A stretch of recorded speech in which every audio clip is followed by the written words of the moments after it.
নমস্কার বন্ধুরা, চলে আসলাম নতুন আরেকটি ভিডিও নিয়ে। আর আজকে সকালটা শুরু হয়েছে তেজপাতা দিয়ে, নিজের গাছের তেজপাতা।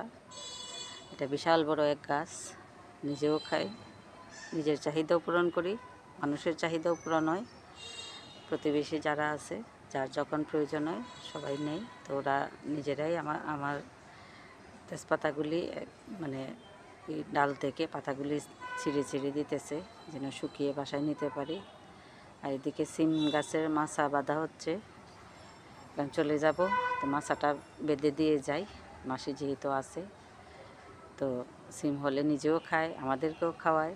তো আমি একটু এই সিম গাছটা মাছাটা যেন ভালোভাবে বাঁধা হয়, এখানেও আসতেছি। এদিকে রান্নাঘরেও কাজ চলতেছে, রান্নার কাজ। মাসি সারা বাড়ি ঝাড়ু দিয়ে এই যে পাতা এগুলি করতেছে, আবার রান্না করেও সময় দিতেছে। সব মিলিয়ে আজকে সকাল থেকে আমরা অনেক ব্যস্ত। বাঁশের জারে গিয়ে এই যে 2টা বাঁশ কাটায় আনছি একজনকে দিয়ে। বাঁশ নেই, মাছা বানাবো, বাঁশ কোথায়? তো আমার বাড়ির মানে পিছনে আমার এই যে এই বড় বাসুরের বিশাল বড় এক এই যে ঝাড় বাঁশের, তো এখান থেকে 2টা বাঁশ কাটায় আনছি। আইনা পরে এই যে সিম গাছের মাছাটা দিয়ে আসবো আসার আগে। তো মাসি অনেক ব্যস্ত আজকে সকাল থেকে,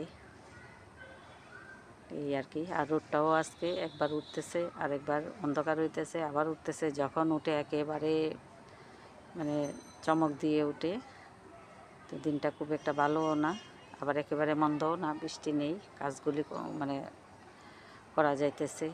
বৃষ্টি হলে তো এই কাজগুলি আর করা যেত না।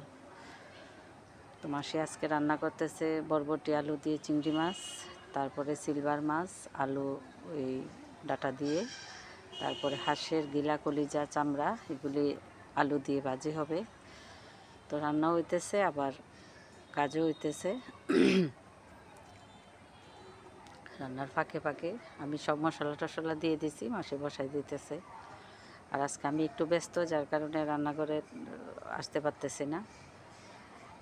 তা এখানে গাছের নিচে বসে পুকুর পাড়ে পাকা পেঁপে পাকছে, তারপরে ওই যে এই গাছের নিচে কেটে এনে সবাই মিলে এখানেই খাওয়া হইতেছে।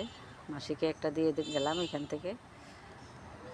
এই যে এখানে বসে পুকুরটা যে মানে যদিও আমার বাউন্ডারি বাইরে, তারপরে এখানে একটু ঠান্ডা লাগে, মাঝে মাঝে বসে আসা এই পুকুরের পাড়ে যাই খাই, এখানে বসে খাই দুপুরবেলা। অনেক শান্তি লাগে এই জায়গাটা।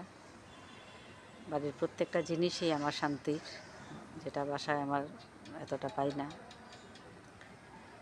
তো মাসি দেখুন কি সুন্দর করে তরকারিটা রান্না করছে। তরকারি মানে মশলাগুলো সব আমি দিয়ে চলে আসছি। তো রান্নাও শেষ। তো আজ এই পর্যন্তই। ভালো থাকবেন, সুস্থ থাকবেন, আমার পাশে থাকবেন। ধন্যবাদ।